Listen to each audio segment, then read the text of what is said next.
Едно, две, три. Браво!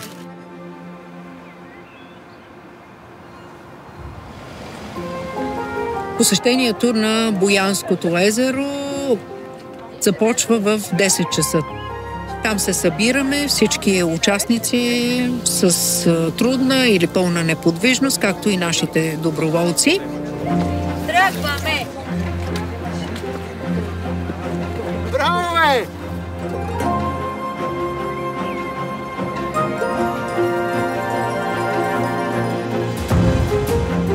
Маршрутът трябва да е труден, трябва да е трудно достъпен. Да можеш да се поставиш на мястото на другия, да бъдеш неговите ръце, крака, очи дори понякога.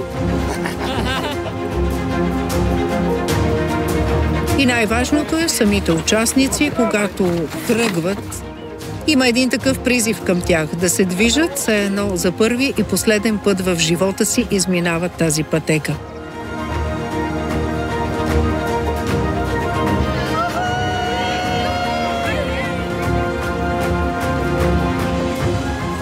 Не знам кой, къде и как може да ни научи да се грижим за другите, но смятам, че всеки, който е намерил някакъв път, някаква посока, това са пътищата, които искат да ни покажат как да бъдем хора.